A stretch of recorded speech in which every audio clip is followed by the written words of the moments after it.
Good morning, everyone. My name is Ettore Greco. I am the Executive Vice President of this institute and the Director of its program on multilateralism and global governance.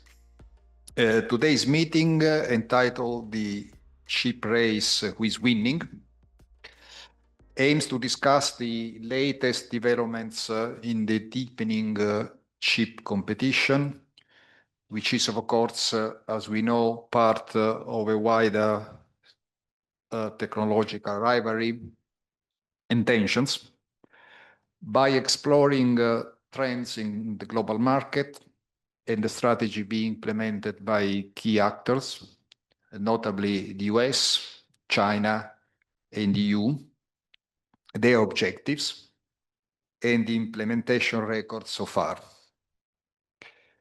The meeting has been organized in the framework of our strategic partnership with Intesa Sanpaolo on geofinance, which aims to examine how changes in the geopolitical landscape impact the global financial system and how financial instruments are used, and they are indeed increasingly used to advance strategic interests. Of course, semiconductors are a key building block of digital technology. They are at the center of national efforts to ensure greater resilience and strategic autonomy in the face of growing geopolitical tensions and related persistent concerns over the dynamics of supply chains. Chips are also acquiring central stage in US-China trade confrontation, and there is, as we know, much uncertainty on the future evolution of this dispute, not least because of the volatility of US trade strategies. The US-China competition over semiconductors will no doubt heavily influence the prospect of the chip sector in other markets. It could be interesting to discuss the outlook for transatlantic cooperation in the field. We at the Institute have done some work on that, including a study for the Italian Ministry of Foreign Affairs.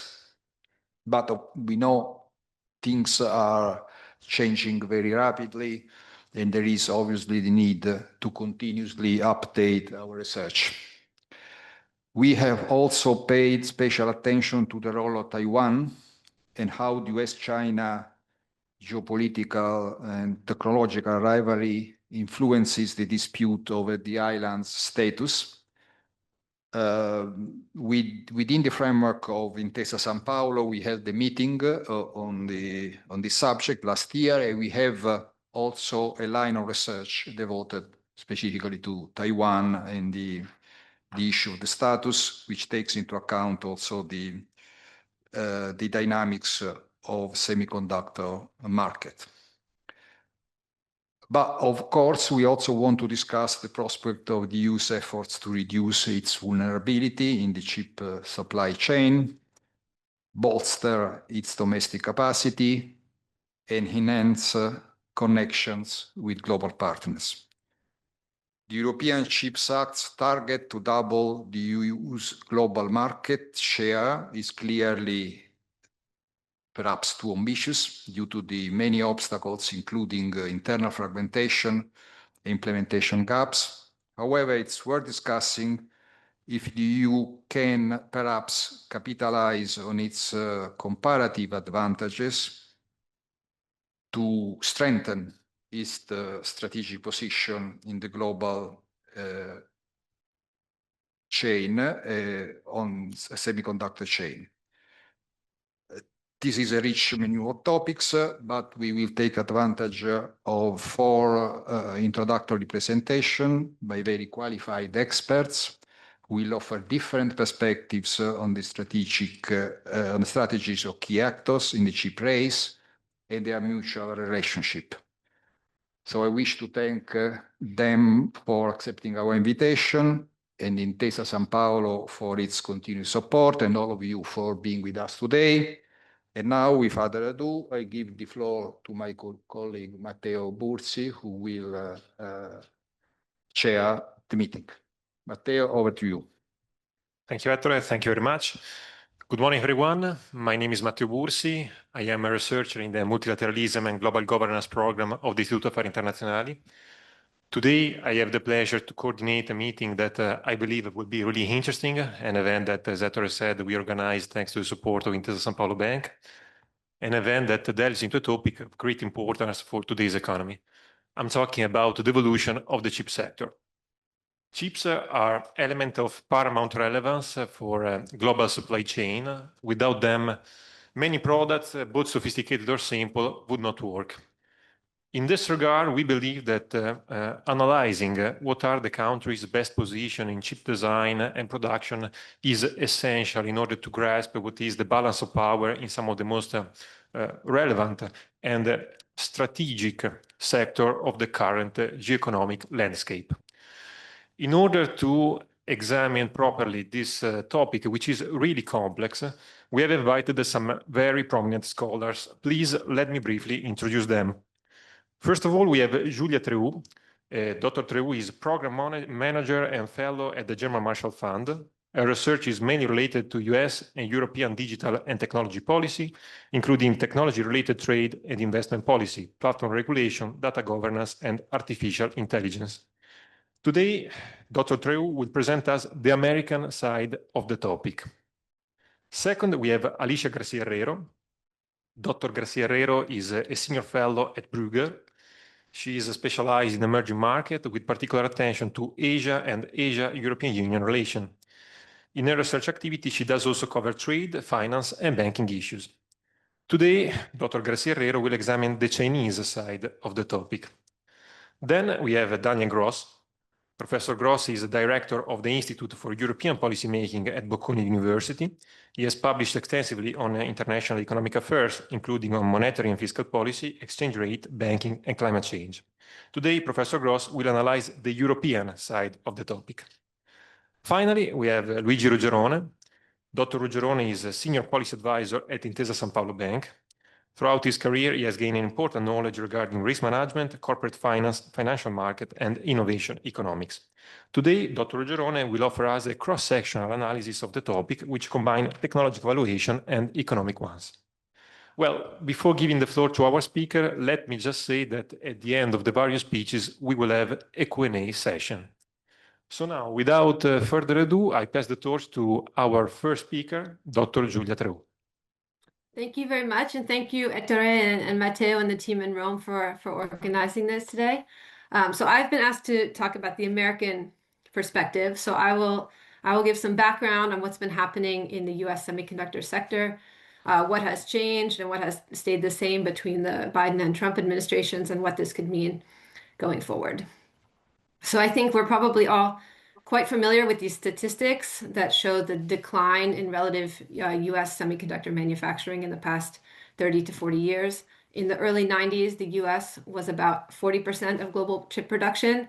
And by the early 2020s, it was down to a little over 10%. And so this was the motivation for many of the policies put in place the past couple of years. But I think these statistics mask the fact that the U.S. actually continues to be quite dominant in semiconductors. The U.S. chip industry is currently a little over 50% of global market share. U.S. chip exports are the sixth largest export market in the U.S. And the U.S. actually runs a trade surplus in chips. Exports increased by 13% in 2024. And even in China, U.S. headquartered firms are a little over half of market share. And it's also quite important when we're talking about chip policies to ask what kind of chips we're talking about, because the economic and strategic concerns can vary depending on what kind of chip and the use. So much of the discussion, especially around policies like the CHIPS Act, focuses on leading edge logic manufacturing chips, so chips at 5 nanometers or below. But mature node chips are also very important in the context of US tech ambitions. And overall US demand for these more mature chips is likely to keep increasing. And there are particular concerns about Chinese overcapacity in mature nodes that mean the policy response is different than for leading edge chips. And demand in the sector and these strategic concerns even now looks different than just a couple of years ago because we have the rise of generative AI and data center build out, which requires both advanced and mature node chips. If you take the advanced GPUs that are required for AI training, these have a very short lifespan, about 2 years when they're run really hot for training these models. And so the economies of scale here are quite interesting. Unlike traditional social media, where costs decrease with each new user, the costs for AI companies increase with each new user. But if we take a step back and talk about semiconductor policies under the Biden administration, there were two key elements. The first was export restrictions. So in 2022 and 23, the Biden administration put restrictions on that targeted China's access to advanced chips like the A100 and the H100 from NVIDIA, which are key for training large AI models. And the goal was to cut off China from these tools that are needed to dominate in AI. The second major pillar was the Chips and Science Act, which was driven initially by these national security imperatives and the fact that for the leading edge logic chips, the US is almost entirely dependent on imports from Taiwan. So the CHIPS Act appropriated $52.7 billion for domestic R&D and manufacturing. $39 billion went directly towards awards to crowd in investment in cutting edge chip manufacturing. And the final suite of awards really spanned the entire supply chain. So what were the results of these Biden era policies? I think we can say that the impact was somewhat mixed. So US firms like NVIDIA were very opposed to these export controls, and they did see their market share in China decrease. It has been pretty widely reported that the export controls did hurt China's AI development. Their AI experts would certainly prefer to have NVIDIA chips rather than not, but China was definitely allocating more resources to overcoming these bottlenecks anyway. So export controls may have also accelerated this move to self-sufficiency and internal competitiveness. And in terms of dependencies, TSMC still fabricates about 90% of the most advanced chips, around the same as a couple years ago. But these new fabs that are getting built in the US, they take a long time to get up and running. So now if we turn to the Trump administration, it's important to remember that the Chips and Science Act was a rare bipartisan bill at the time. And so there has been some continuity, but also major exceptions. Trump has stated that he wants more domestic chip manufacturing, and winning the global AI race and exporting the American AI stack is a key piece of the administration's AI action plan. But during the campaign and since, Trump was very critical of the CHIPS Act and its approach. It's the investment-based approach to promoting domestic manufacturing. So here there are three key areas to touch on regarding the Trump policies: tariffs, renegotiation of the CHIPS Act, and export restrictions. So on tariffs, with chips as elsewhere, the Trump administration approach is using tariffs or threatening tariffs to incentivize investment in domestic manufacturing. So an America First chip strategy uses a stick of tariffs rather than a carrot of subsidies. The administration has opened two ongoing investigations. The first are Section 232 tariffs, which aim to investigate national security harms that would come from trade dependencies and, in result, levy tariffs in areas where excessive imports would have national security harm. The second investigation is Section 301, which are about combating subsidies and non-market economic practices from China. And this is especially targeted at preempting risks of Chinese overcapacity in legacy chips and their impact in the US. But Trump's tariff policies, as we all know, have been quite erratic so far. The only really permanent tariff is this baseline 10%, and that includes products that contain semiconductors, but semiconductors themselves are still tariff-free.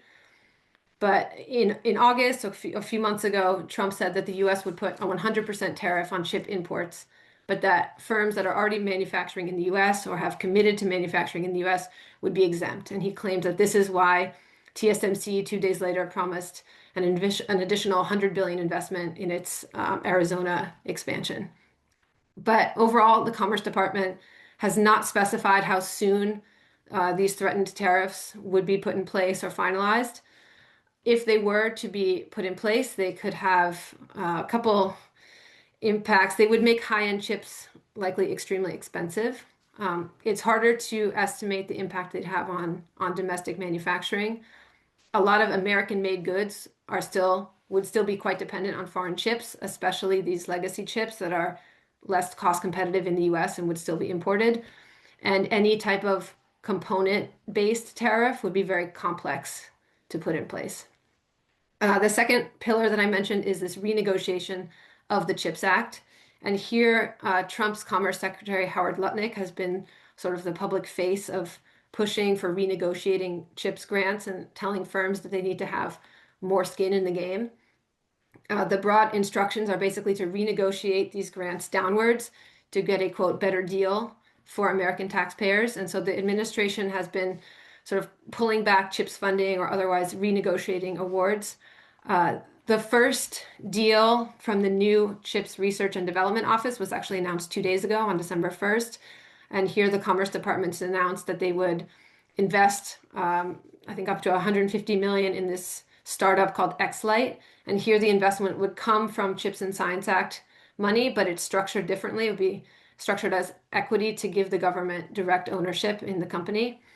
And this is one of the major changes that the administration is taking. It's taking direct stakes in firms. The most notable example is with Intel, where the Commerce Department converted its CHIPS Act grants into a 10% equity stake. It took out the milestone-based payments. But overall, there's still uncertainty about the CHIPS grants overall and whether going forward there will be more of these revenue sharing agreements, for example. And then finally, the approach to export restrictions has probably been the biggest change between the administrations. If you take sort of a big picture framing, the Biden approach was we need to restrict China's access to chips, and to do so, we're willing to impose a set of controls globally, even on friendly countries, to make that happen. So right at the end of the administration, we saw this proposal for the AI diffusion rule that never actually took effect, but sort of classified countries according to tiers. And then with the Trump administration, the approach is quite different. We have to sell our chips and equipment to everybody so that we can lock them into our American AI stack. And so we're not only going to loosen chip controls, we're going to, in some cases, actively make sure that we're selling to China. And so Trump has promoted the use of US semiconductors abroad. We saw deals between American AI companies and Gulf countries, for example.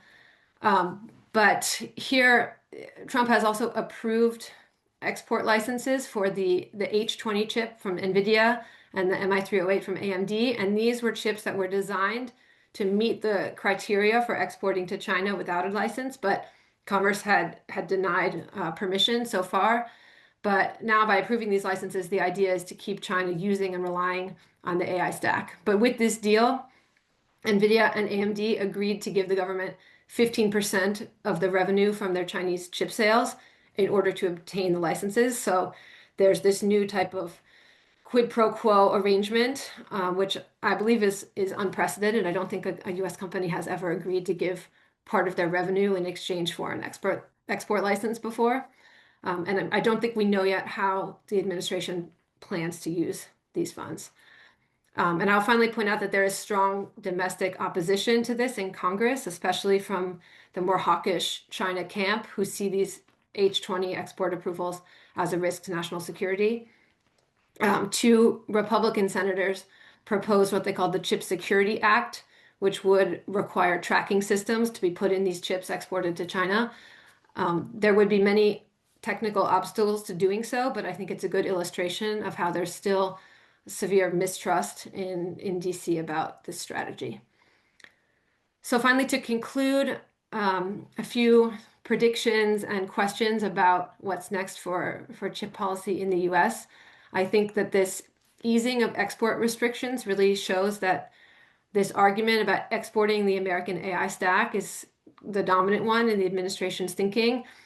they really are trying to keep leverage by keeping Chinese firms dependent on US technology. But we also see Chinese development continuing apace, so there could be a sort of divergence of ecosystems. The approach to chips, as with many of Trump policies, will remain more unpredictable and also opportunistic. The CHIPS Act plan previously laid out very specific priorities and was sometimes criticized for being legalistic and too slow in getting the money out. We also need to think about the chip tariffs within this context of broader trade negotiations and the fear of disrupting the flow of rare earths from China. And finally, there are two big trends globally, but especially in the US, where chips are central, which is first, this very frothy stock market around AI and talk of a bubble. And what does it mean if future AI models are less resource hungry and require less chips? And the second major trend is electricity demand and prices, especially tied to data center expansion in the US. And both these trends will have an impact on the chip market, on consumer sentiment, on the stock market.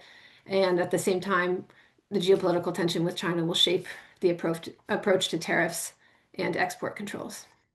So these are some opening thoughts on the US perspective, and looking forward to hearing the Chinese and EU perspectives as well. Thank you. Thank you. Thank you very much, Julia. Really interesting. So we have talked about the American perspective. Now I believe that we can move to the other side of the Pacific Ocean. So trying to analyze the Chinese perspective of the topic. And in this sense, I give the floor to Alicia. Thank you very much. But without further ado, let me cover the issue of Asia's role in the semiconductor supply chain and the idea of economics meeting geopolitics. Basically, I just want to start by showing you that Asia is somehow, I wouldn't say a newcomer, but certainly a second-comer compared to the U.S. in the field of chip making, and that's something we need to realize, that not only was there a transfer to Japan in the 70s, but that thereafter what is now the dominant fab market in the world, certainly Taiwan, but also South Korea, were a second round of this transfer of technology for cheaper production, something that maybe the U.S. may want to rethink now, given what's happening with reshoring part of that production back from those producers that actually got it at the time, and TSMC is the best example of that. So that's the context. But what I really want to say, very much in line with Julia, is that one thing is fab and foundries, and the rest is the supply chain as a whole. And the U.S. still dominates the highest end of that supply chain. So in that regard, here is what you can see in terms of demand. China dominates the demand, but it doesn't dominate the supply. That is still the U.S. in value added. So this is important, that we realize that there is kind of a reverse cycle here. We tend to think China is the exporter of everything and the U.S. is the importer of everything. This is not true for value added in chips. In fact, there's a very big difference when you look at the supply chain as a whole. As I said, in value added, the U.S. dominates the market, and its market share remains quite stable at 40%. And even Taiwan is, of course, higher value added with AI chips, but is still around 23%. When you move to foundries, Taiwan dominates.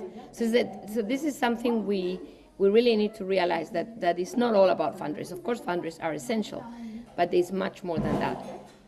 So where is China in all of this? Well, first, again, China imports more chips than oil, by far. And this is an old graph, but if I were to push it up to where we are, it would be even more clear. So China needs chips, but at the same time, China has done its utmost to produce those chips. The question is, which chips can China produce? So China now is a large exporter of chips, but on the low end. Basically, anything moving from 16 nanometers and beyond. That's where China dominates, and it will be more the case over time. I think this is important for Europe because if we get stuck on the low-end chips, that's where the overcapacity is already and is going to remain.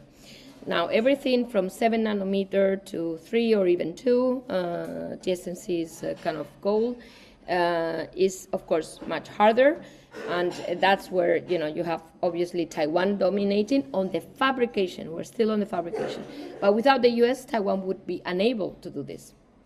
This is the key, that yes, fabrication, but how do you do the foundries if you don't have the design? So yes, this is the idea of risk of overcapacity. I think by now it's very, very clear that the bigger the chips in terms of nanometers, the hardest it is to compete. So trying to, I'm not saying Europe should not produce any low-end chips, but the question is at what price, how to compete here. So what are the geopolitical complications? I wanted to say not implications, because they are really complications, especially for Europe. So first of all, the first thing to note is that while I'm basically telling you that so far China basically dominates on the quantity, so on the low-end part of the fabrication, this is changing. This is a recent study we published at Bruegel. And although you see 2023 for patents, it's actually not that. We go all the way to mid-2025. But we only consider those patents in semiconductors. We have the same for AI and quantum, but those patents that get replicated many times, that are basically showing a radical technologies, something that really changes the path of innovation in semiconductors. So what do we find there? That China increasingly dominates not the number of patents that we know, but even the most sophisticated patents that really make a difference. They do not dominate everywhere. So Europe is in yellow. I have to say that it's pretty underwhelming in terms of radical patents.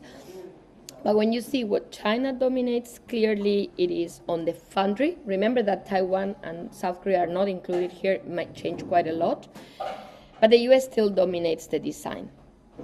So China is making inroads on the highest end foundry and display technology. We find the same thing on display technology, actually on AI. So it's kind of a field where China is dominating, even aerial vehicles, anything that is basically autonomous driving or digital display technology. So it's like China is getting its inroads in fields where it feels it can dominate, but not yet, as I said, on the design or even the imaging technology. So my sense is that China might get there. It's spent around 100 billion in the so-called two big funds, big industrial policy on chips, but it's going to be very expensive to move across the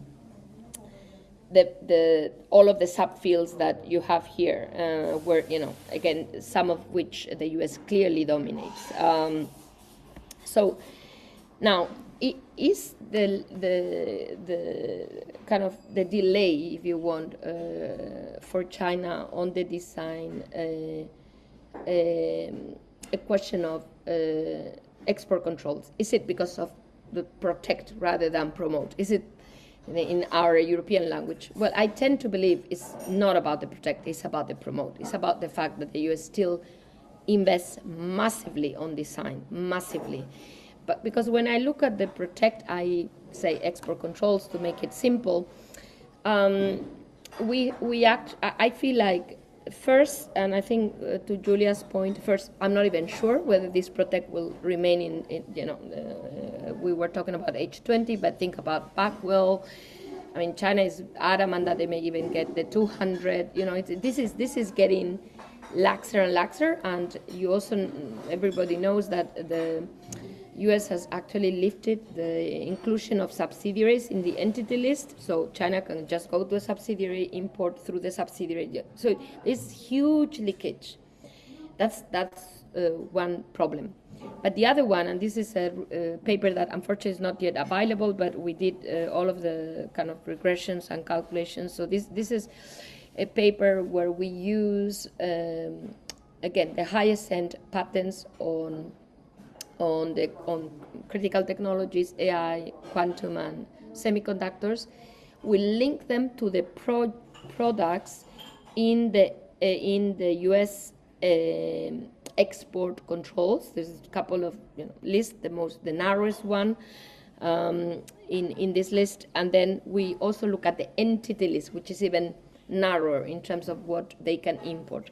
And what we find is that the companies in the entity list, Chinese companies in the entity list, actually, when controlling for similarly capable companies in China in terms of innovation, with similar numbers of good patents, they innovate faster when they are in the entity list. And this means, in a nutshell, that sometimes our controls are just signals to the Chinese government of which companies we care about and which companies they should protect more. And when you look at those companies' subsidies, when you look at their financial statements, they receive bigger subsidies. So I'm not sure that the protect is maybe I don't know whether the word is sophisticated enough or can really be tight enough for China not to bypass. But what we find in terms of evidence is that these companies that we target, or the U.S. targets, are not really doing worse. Actually, they're doing better in terms of innovation. So on the innovation, I think China is really moving down, moving further. But I have to tell you that one thing that I think is very important is who will win the profit race, not the innovation race, the profit race. Because you need to, you cannot subsidize this forever. Yeah, at the end of the day, you need companies that are profitable. And what we find so far is that Chinese companies aren't profitable, even in the semiconductor space. And this is including the subsidies. So the question is, will China, with this basically,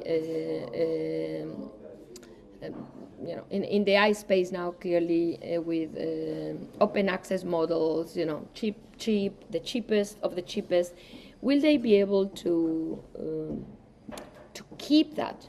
Yeah, and be able to invest as much as the U.S. might do eventually when these profits come. I know that this is too early. Many people put in doubt. There was a report today by HSBC saying that OpenAI will never get enough profits to cover its capex. Maybe, but when you listen to people like Kai-Fu Lee, a real expert on AI in China, he says maybe, but before China. So I think there's this profit story that we can't forget, that this looks good, but on the China space, these companies don't make money. This is very different from Taiwan. Taiwanese companies make a bunch of money, and they can keep on doing what they do, financing that huge capex. So I think we need to realize there is a limit to industrial policy for that. So basically, these two possible scenarios: China gets stuck in lower-end chips because it just can't. It can potentially move up, but it's just too expensive, and in a way, the resources get exhausted. But on the low-end chip, and this is like a warning for Europe, it's very hard to imagine that the overcapacity will not happen. And then if China moves up the ladder, in my view, going back to Julia's point, we'll have two ecosystems, in my view, because eventually they might leapfrog. When you think about UBL or competition to ASML, is always through different technologies, whether it's quantum, photonics, you name it. So that will, in a way, eventually bring it to potentially two ecosystems, especially if we keep our export controls. So in a nutshell, yes, Asia is dominant, but not everywhere. It's dominant on the fab space. The US is still clearly dominant on the design, on the highest value added. And if you ask me, I don't think the US is dominant because of its export controls. The US is dominant because it invests more than anybody else, and this is private investment, most of which actually profitable. So this is the key.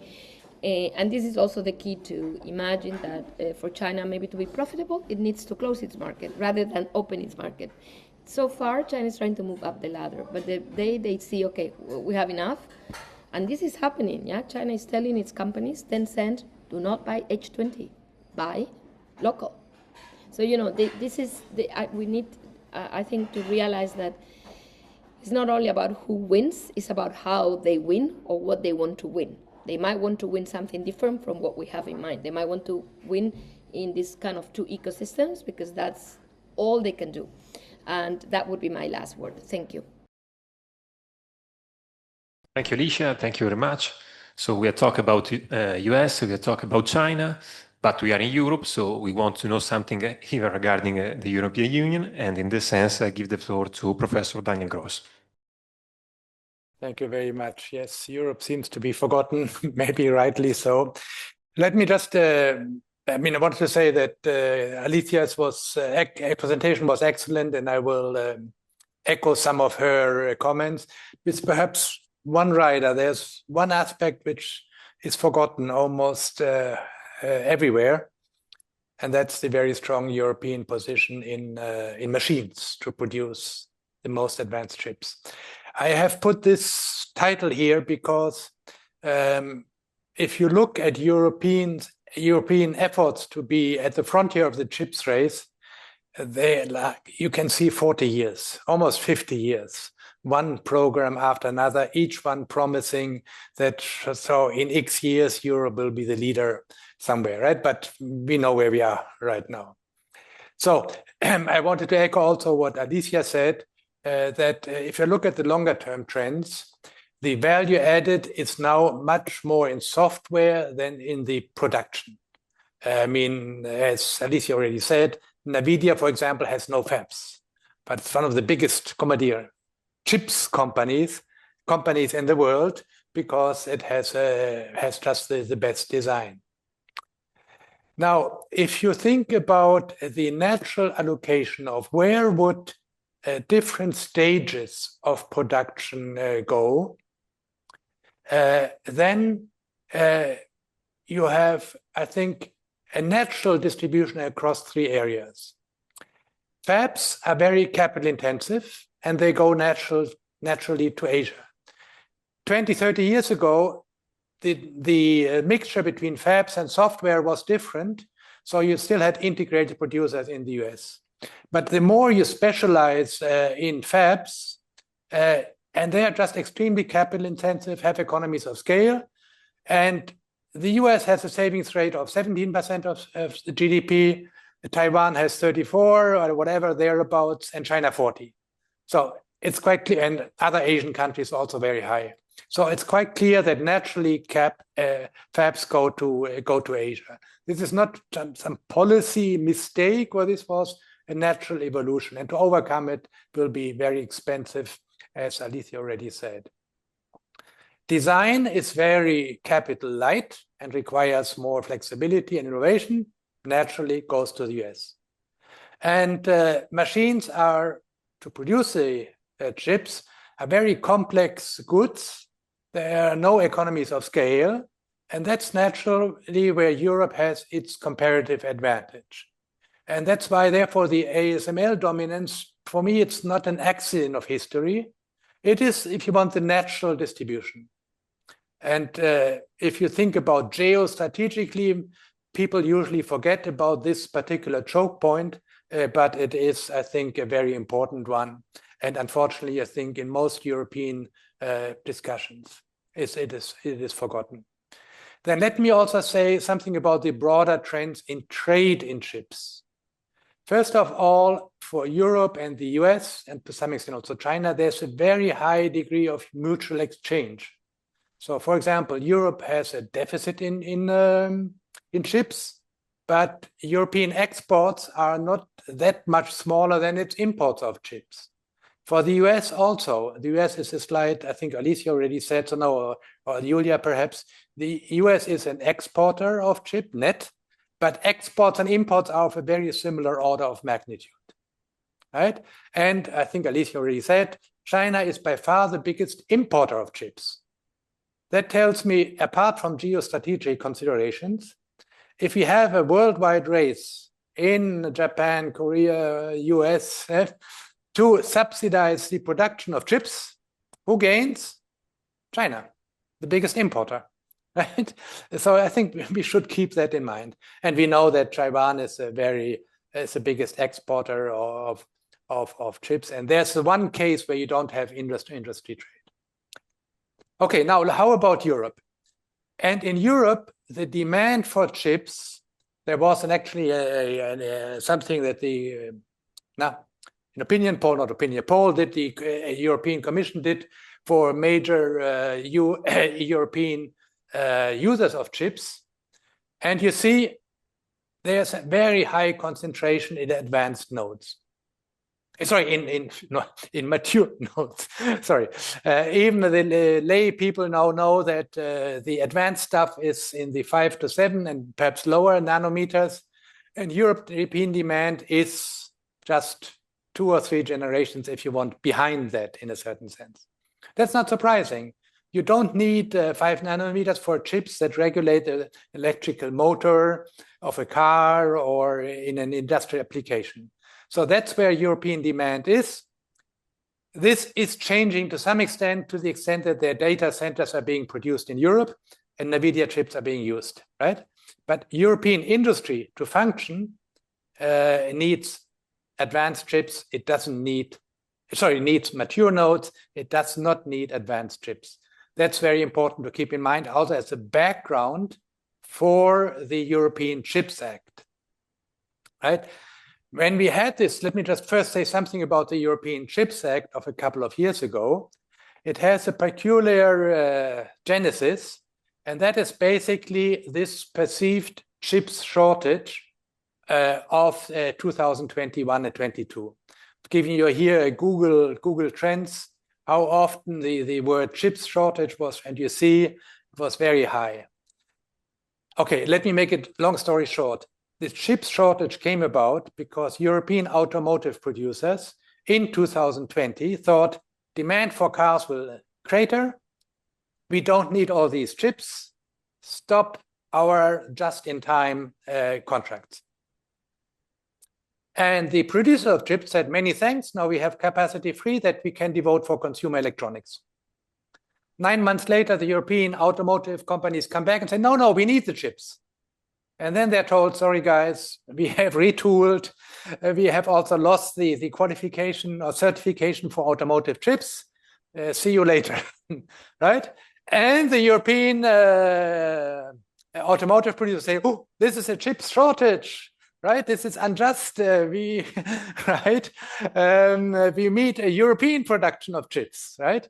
By the way, even the European producers of chips had refocused on consumer electronics to the extent possible. Right? It was not a question of European or not producers. It's just that they re-optimized, right? And European automotive producers were used to always get what they want, and there they didn't. So that's how the Chips Act came about.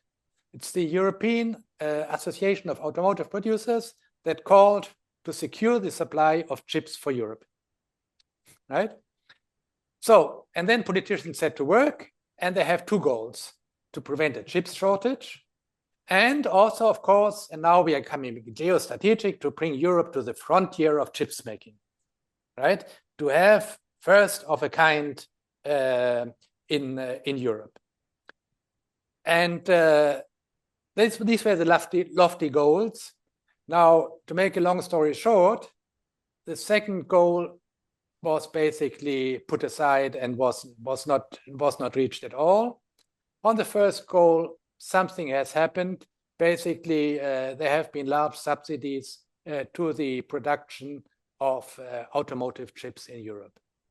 Right? As I said, the design aspect mostly ignored. ASML also ignored. So if you think geostrategically, people were just looking at the fabs, right? And as I think Alicia already said, there's always the attention of the policymakers, of the geostrategists, where are the fabs, right? On design, I think Alicia also quite right, we cannot catch up in Europe, right? The hundreds of billions that the US companies spend privately, not public sector money, privately, we just cannot. So people in basically the Commission and the member states said, okay, what we'll do is we give member states the leeway to have very large subsidies for fabs that are, quote unquote, first of a kind. Now, the little rider there was first of a kind in Europe, not first of a kind worldwide, right? And I think that you can see in this slide here, which just gives you all the major projects which were actually approved and which are likely to be implemented, right, in Europe. Those okayed by the Commission, and therefore member states' subsidies are going to these. And of course, the first thing is member states also always subsidize their own incumbents, right? You see it on the second column. The Germans have Bosch, Infineon, and again Infineon in Eastern Germany, and the Italians and the French have mostly, I don't know, the French stuff is missing, SDM microeconomics, which is considered Franco-Italian, right? Now, then if you ask, is it a first of kind in Europe, that the kind of technology that's supported is yes. Is it a first of kind globally? No, in no case, right? Remember, I'm talking about the projects that are actually going ahead. There were also a couple of projects which were more ambitious, like the Magdeburg Intel factory and so on, but they didn't materialize, right? And then if you ask, you see also very high rates of subsidies, 50, 40%. And finally, the last column is, are these chips mainly used in the automotive sector? And the answer is yes, everywhere. So that's how how Europe's CHIPS Act ended up. In the end, it became an indirect subsidy to the European automotive industry. And it is, say, very far from bringing Europe to the frontier of chips technology, especially advanced logic chips, except for the private sector without subsidies, ISML, which continues to do well and providing leadership in that area. But somehow the European, geostrategists don't consider that important. And the automotive producers are just politically much more powerful. So if you look forward, further European efforts in the chip sector are very likely to be more of the same, support for the automotive sector, but very unlikely to bring Europe or the EU to the frontier of chips making. Let me stop here. Many thanks. Thank you. Thank you very much, Professor Gross. So we have talked about the three most important economic blocks in this global chip race. Now I would like to give the floor to Dr. Ruggerone, who, as I said before, will provide us a cross-sectional examination of the topic, an examination that, according to my view, will complete in the perfect manner the discussion that we have had so far. Thank you very much, Dr. Bursi, and thanks very much to the Institute for inviting us over. It's not easy to speak after such, a high-level panel, but I will try. I will try to touch upon a few geofinancial issues, as I've been asked to take the view of what supposedly I am a banker. I don't consider really myself a banker, but I certainly work for an important Italian and European banking group. So I think that's what's expected from me. Right. So if we look at the chips race, well, first of all, let me make it clear that in our view, this is certainly a race, and I think the Institute has made has sent a very interesting signal, calling it a race and not a war. However, if we think of a race, all of us have in mind a final point, an arrival, and the one who gets to the arrival point first wins the race.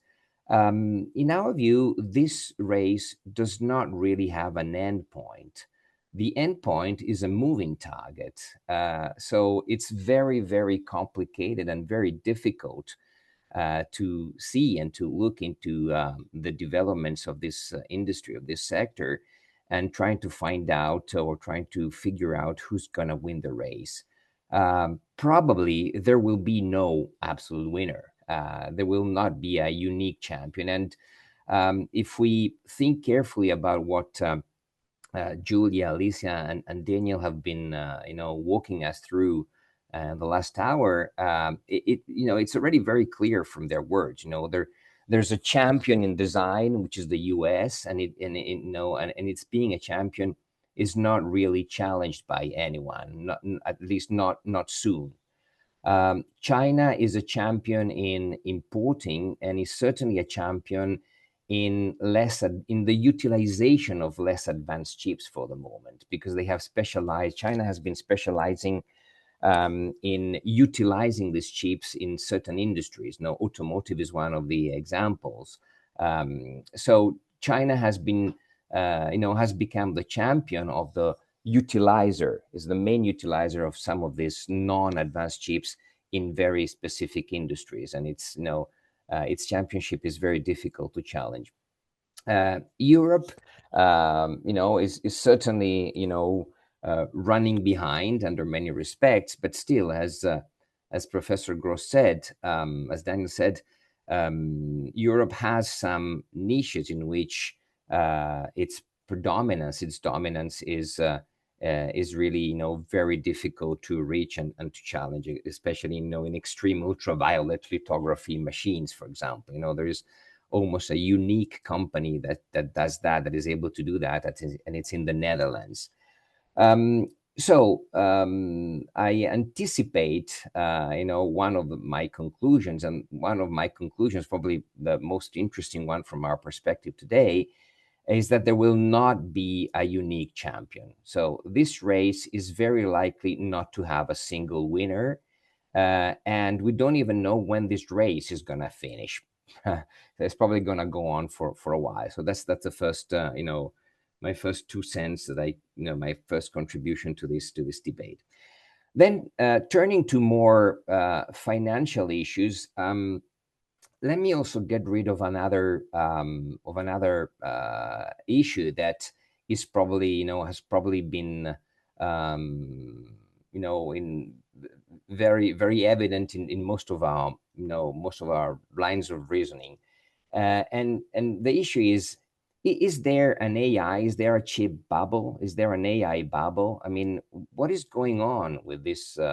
With stock prices, with the stock market valuation of most of these chips producers, especially obviously in the US.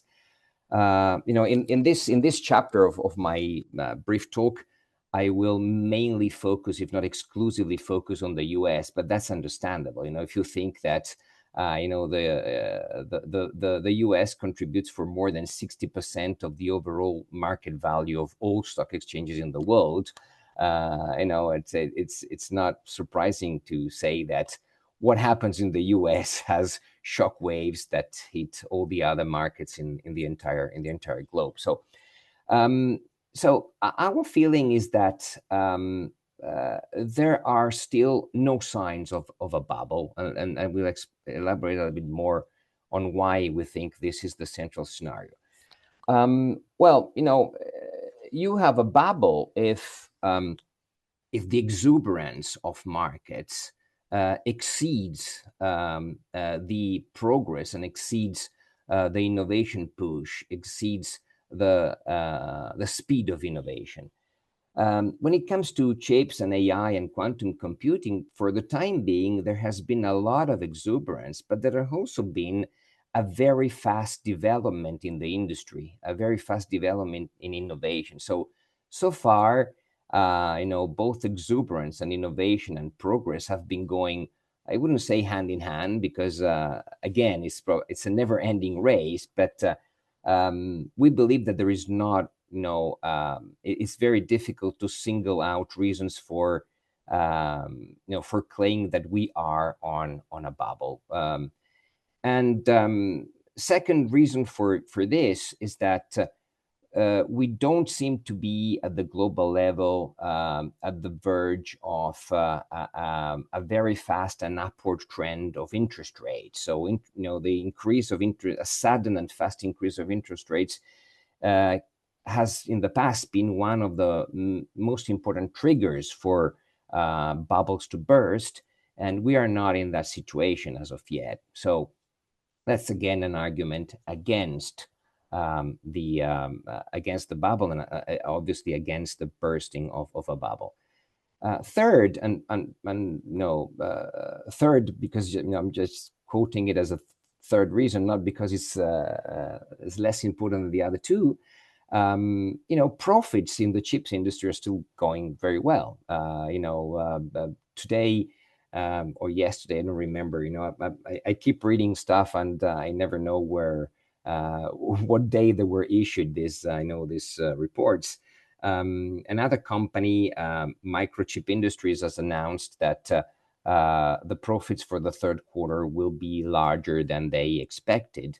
The profit announced a couple of weeks ago from NVIDIA, the market was expecting interesting news, and they came in well. So what was coming out from the announcements of the private sector, the producers of chips, are still pretty good news. So there seems to be a stability in the increase of profits, and this is certainly not yet a sign of a bubble bursting.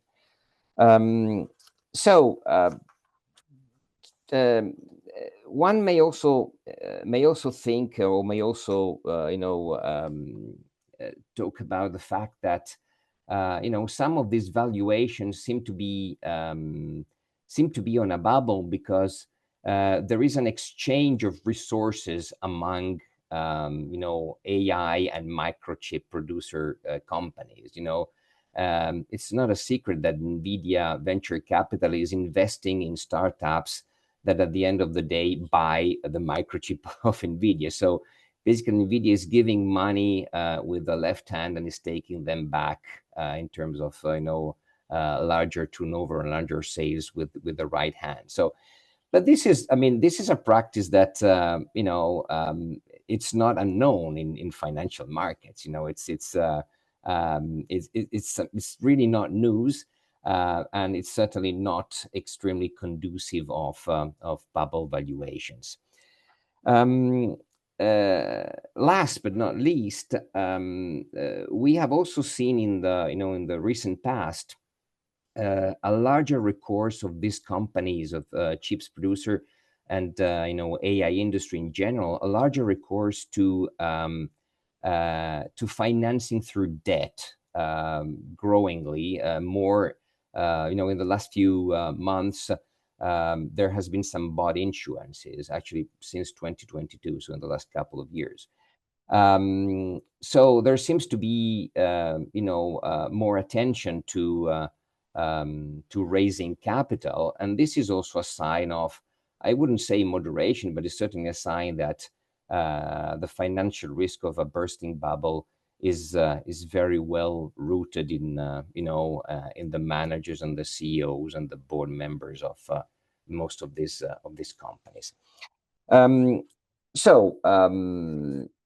Let me conclude by saying, on a positive note. The positive note is that I think the chips industry is benefiting very much from competition, local internal competition in the U.S. market.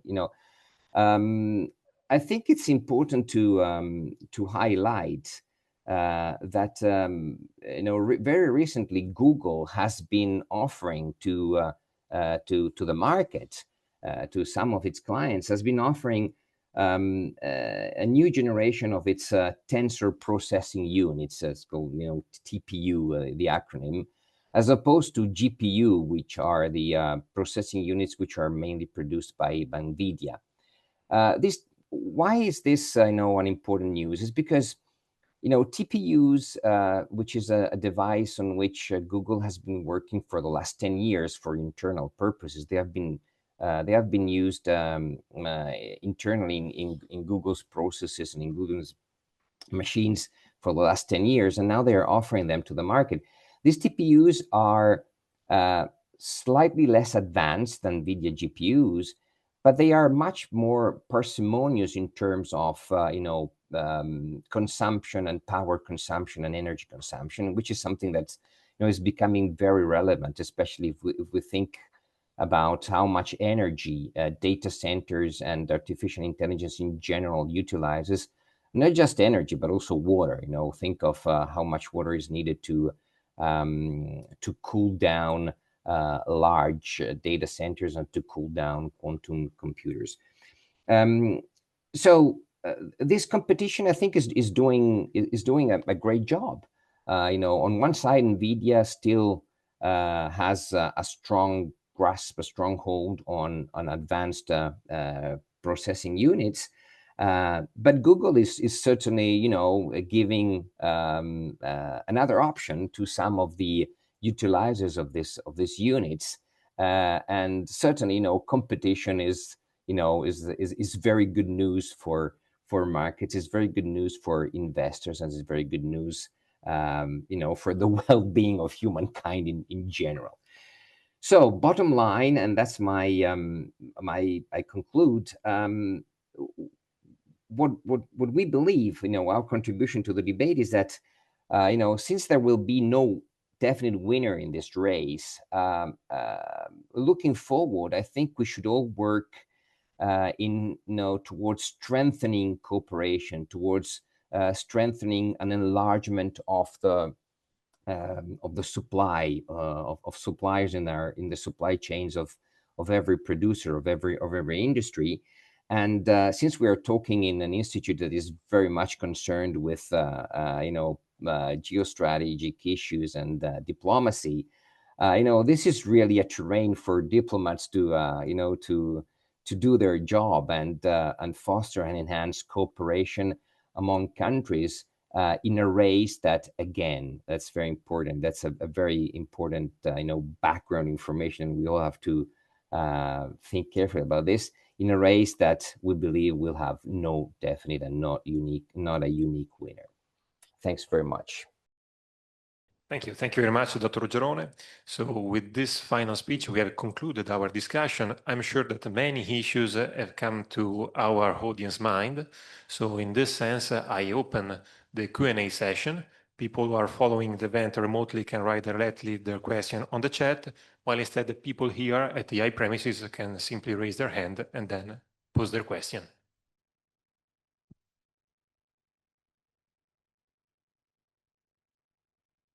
So just I have a question, a very general question for Daniel.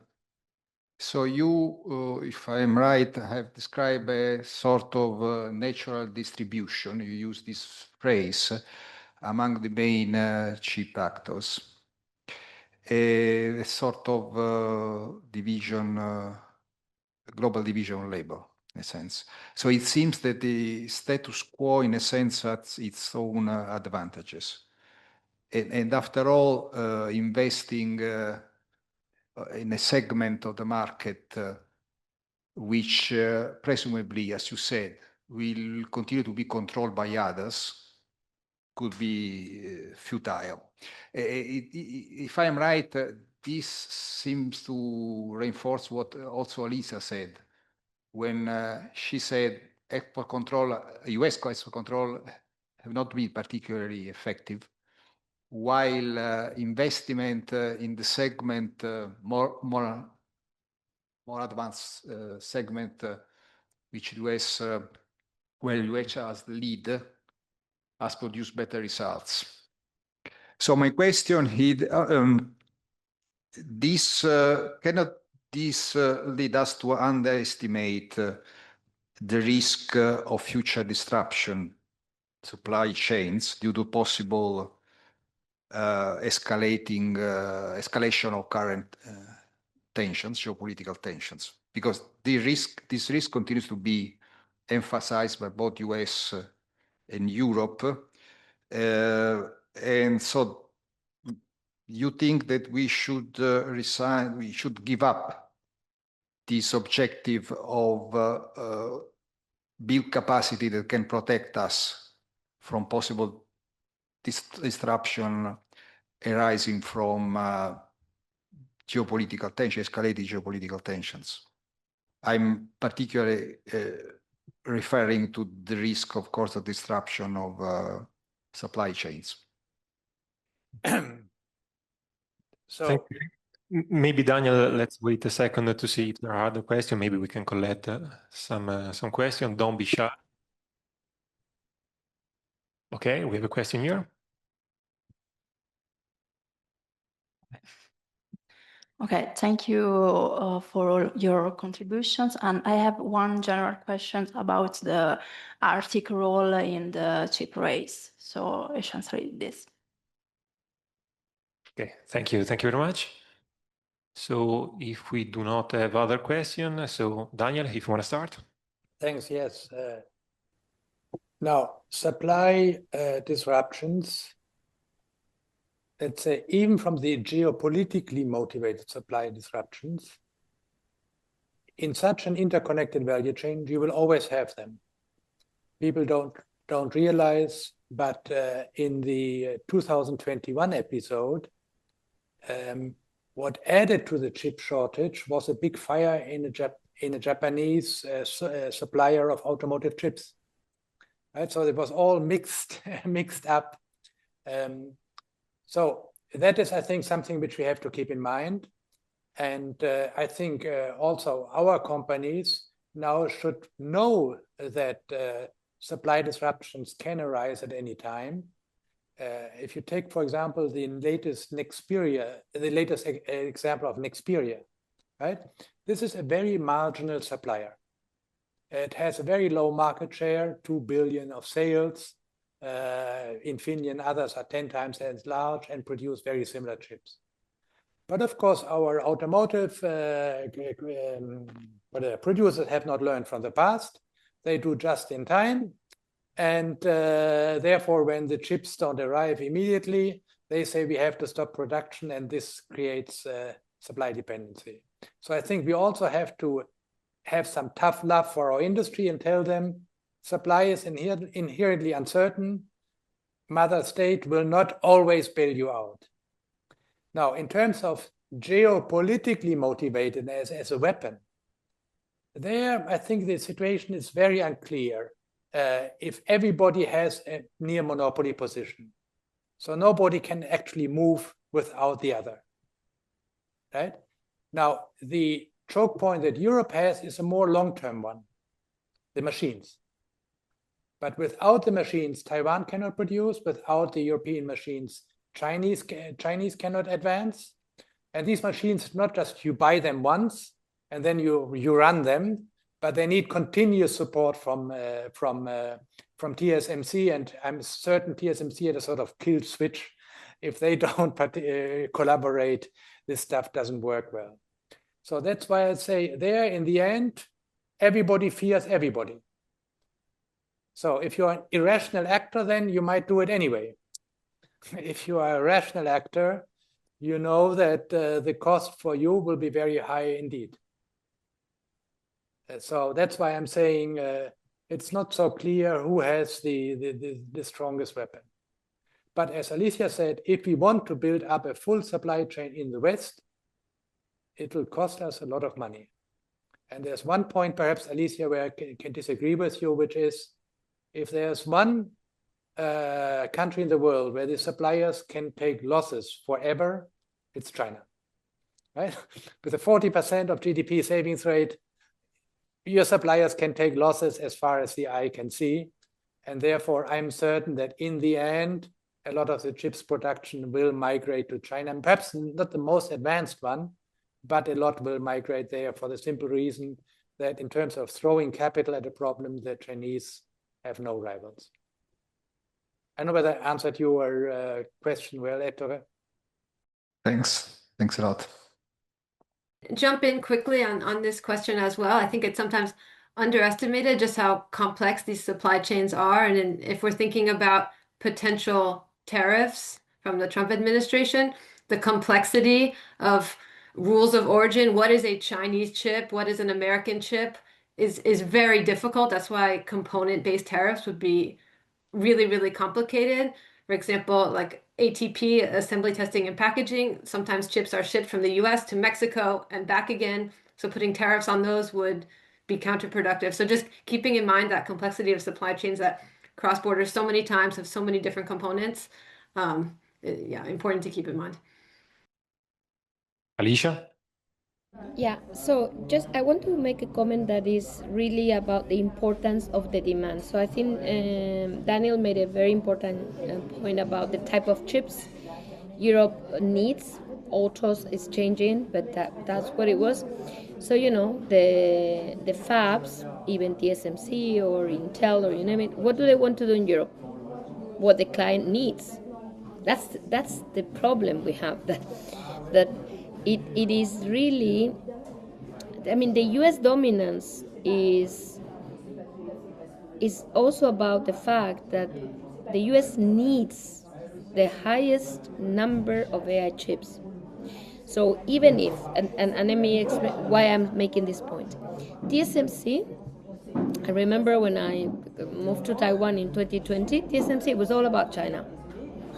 The money was coming from China. Now they make 20% of their revenue from China. The rest is the US. So at the end of the day, it's not about controls, it's about where the demand is.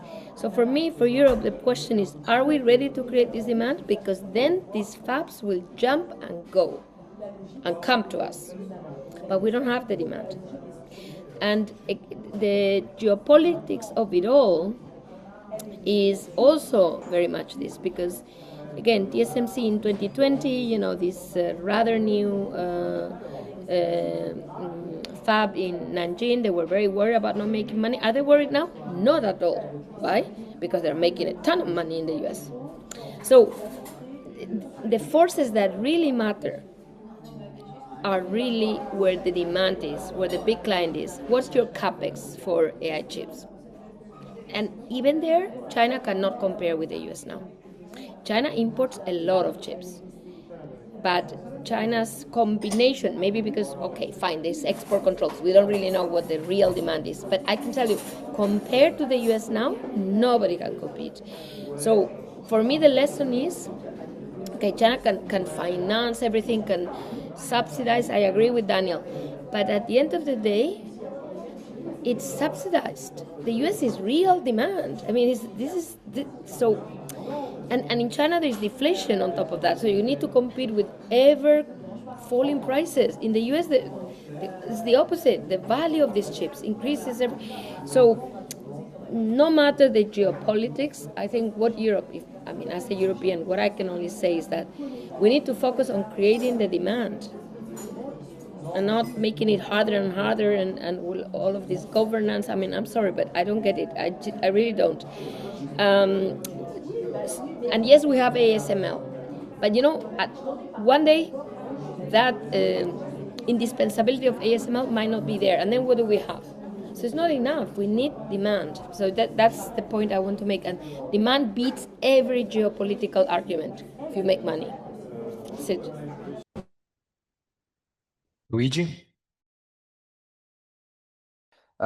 Yes, that's a good point. The point that Alicia is making, that demand is crucial. Demand creates its own supply, in a way. The opposite of the Say's law.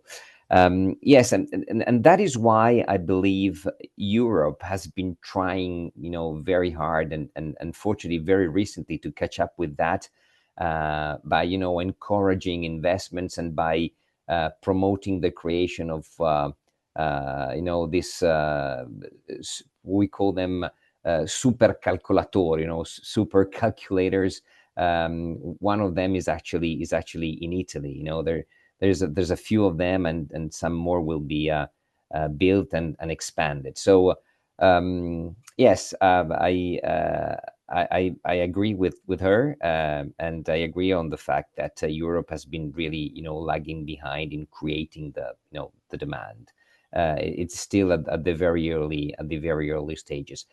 There's one thing I would argue about, rules and regulation. I think Alicia said you don't get why Europe is focusing so much on, regulatory issues.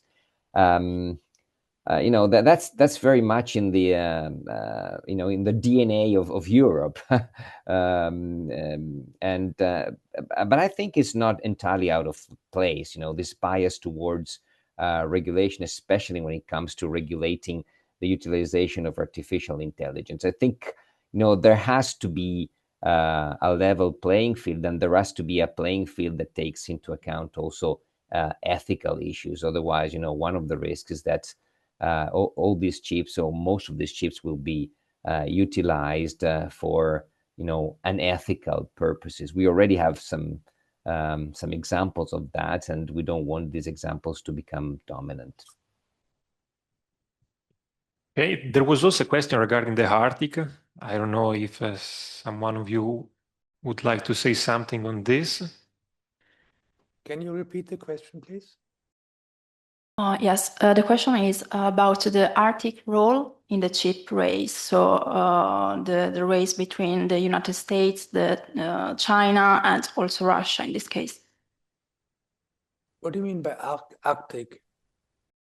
Perhaps this relates to the rare earths and strategic minerals that are used, no? Yes, exactly. For chips.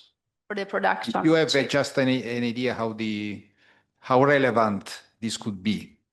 I mean, there's one American mine which produces the very pure silicon quartz that then is used to create these crystals, which are then cut, right?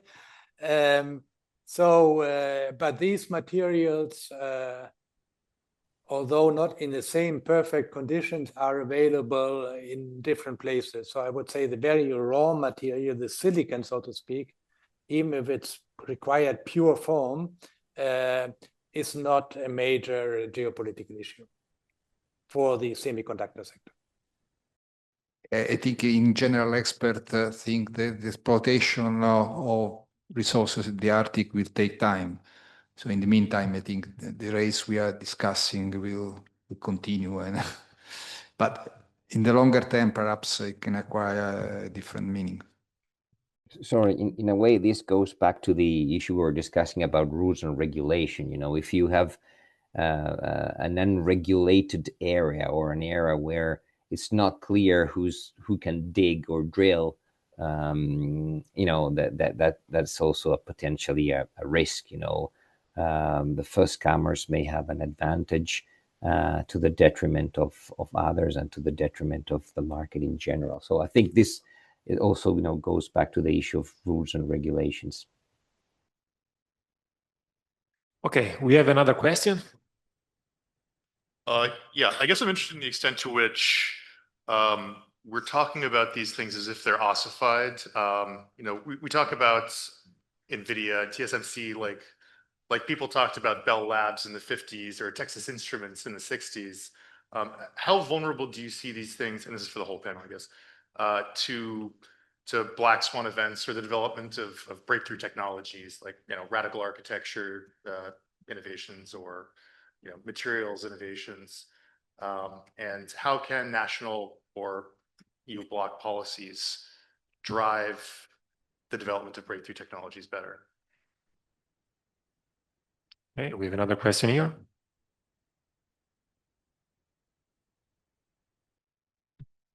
There we go. It's the big button there. Hi, I'm Phil Brown from the British Embassy.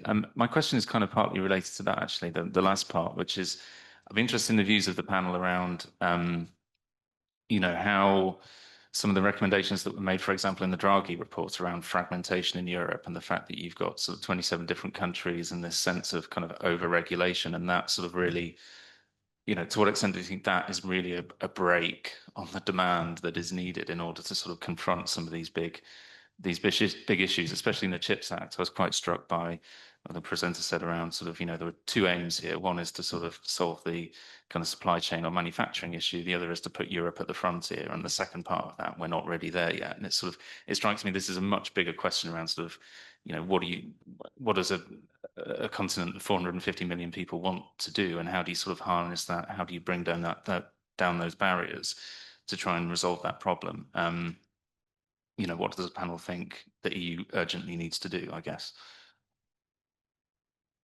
Thank you very much. We have another question here. Thank you very much for your interesting remarks. Mine is an open question about talent. We were talking about the dominance of the United States into the design sector, and that also is a very, very talented driven sector.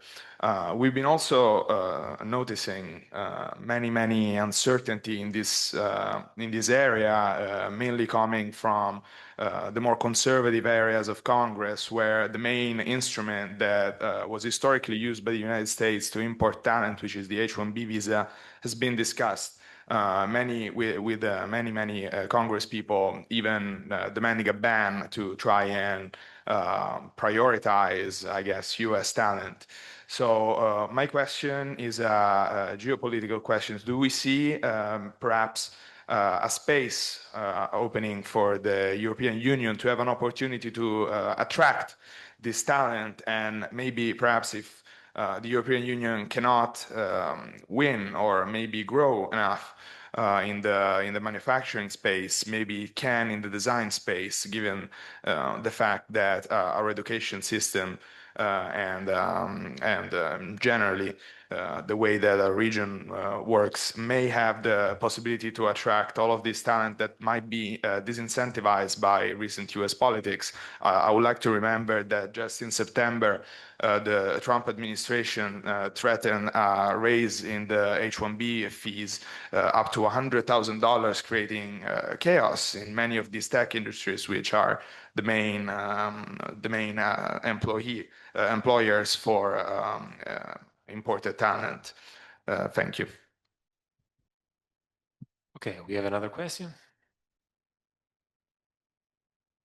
Hi, everyone. Thanks for the interesting presentations.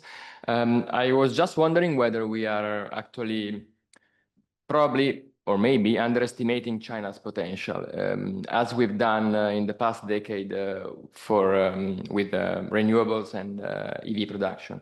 Because we know that, first of all, some graphs in the presentation, some graphs have data from 2022, and things are moving fast in this industry. So maybe already in 2024, we can see that China has moved up in the value chain and has developed domestically a new lithography machine.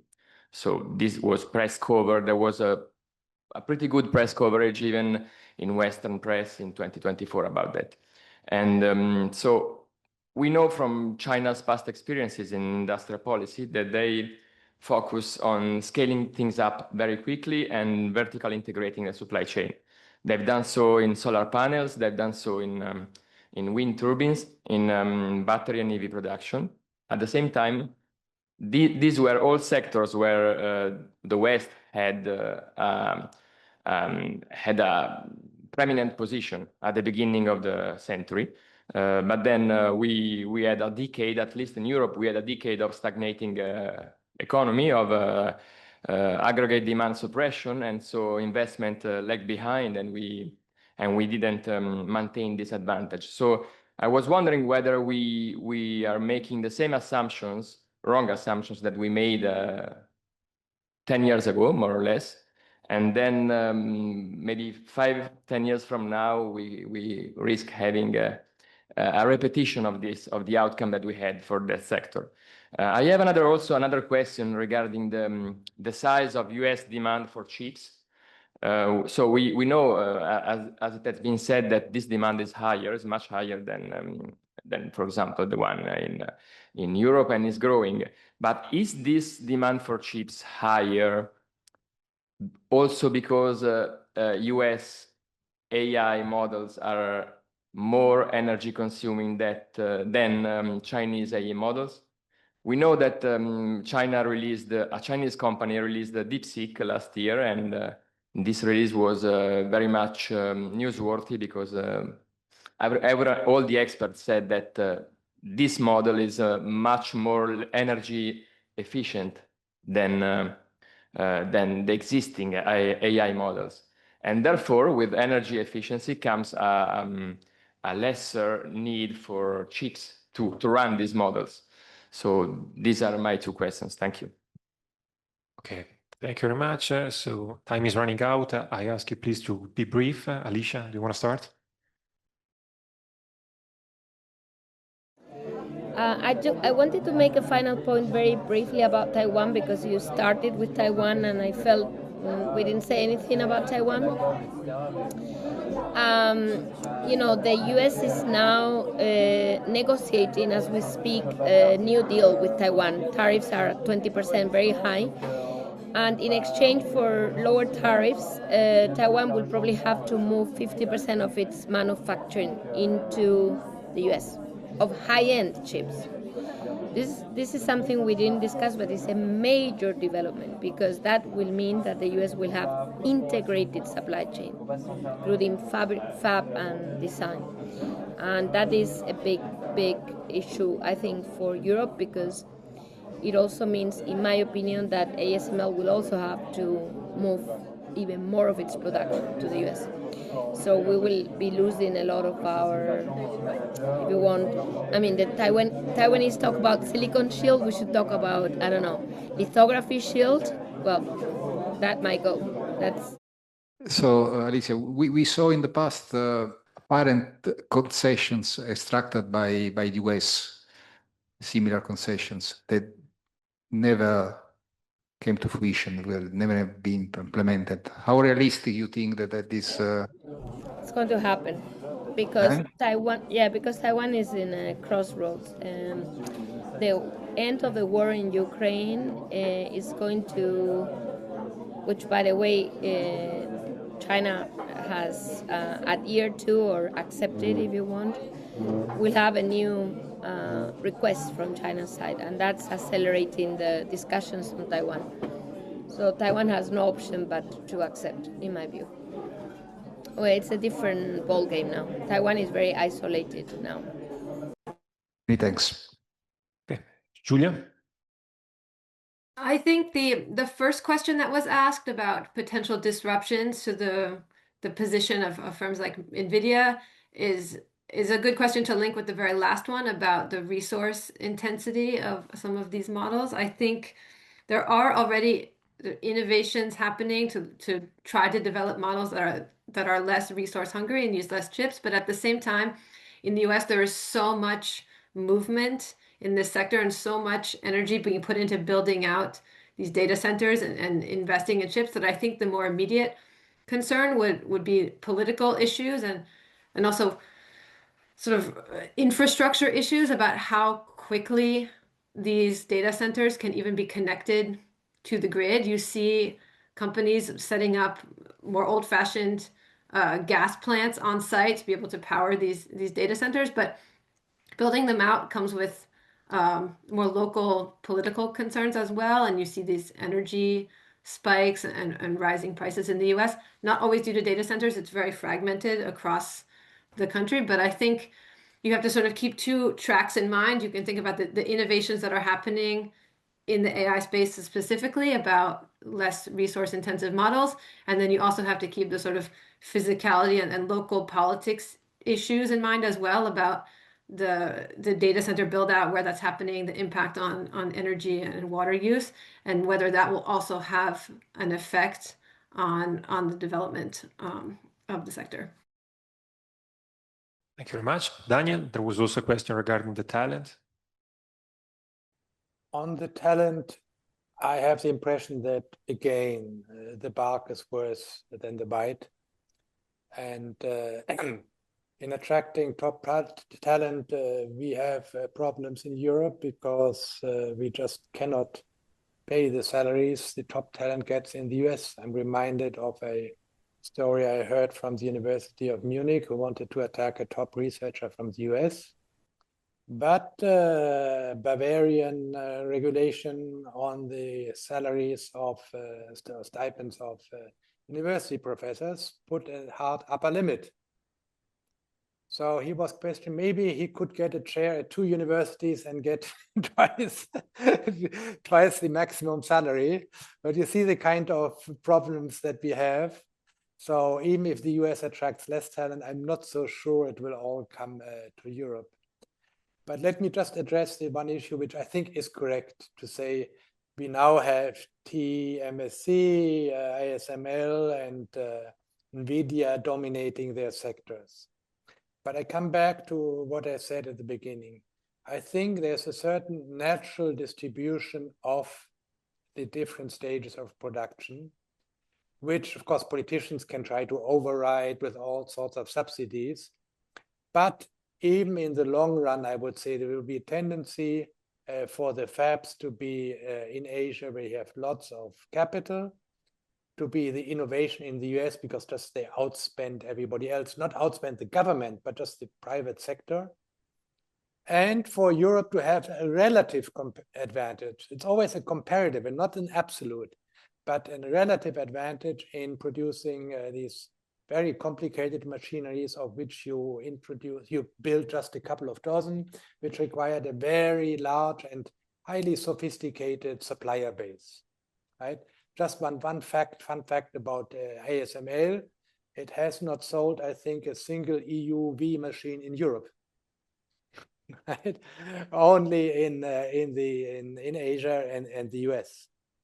But that this kind of machinery will remain Europe's comparative, not absolute, but comparative advantage, I would say is something to be expected, even if the individual companies change.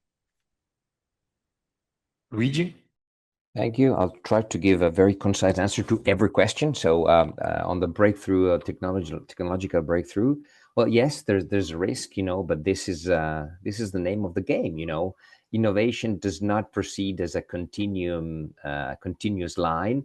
It proceeds in jumps. So, we may well see some technological breakthrough like the ones that we saw, for example, when CD-ROMs died because some other technologies took over. So the short answer is yes, there's this risk, but we will not see it until it comes by. What has Europe to do?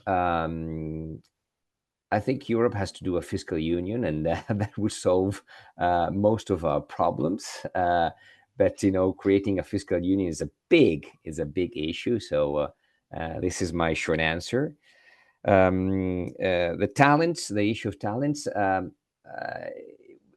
is an interesting topic. There has been recently a survey from The Economist asking a lot of researchers in the US whether they would whether they would remain in the US or would rather go elsewhere. And there seems to be a trend of larger amounts of researchers and people who do not feel welcome in the US anymore and might consider leaving the US for other countries, for other areas.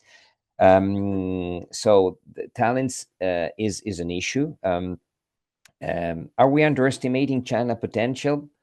Probably yes, but don't ask me how and by how much. So there's another example on top of the ones that the audience gave. Think about the pollution in Shanghai. Shanghai was one of the most polluted cities in the world. It was notorious for that. They decided to clean the air in Shanghai, and now Shanghai is very famous for its clean air. So we're probably underestimating the power of China. Size of the US demand for chips, I think this has already been answered, so I will not delve more into this issue. So thank you very much to our speaker for their great contribution. Thank you very much for having attended this event. And for today, that's all. A round of applause. So thank you very much again, and see you soon.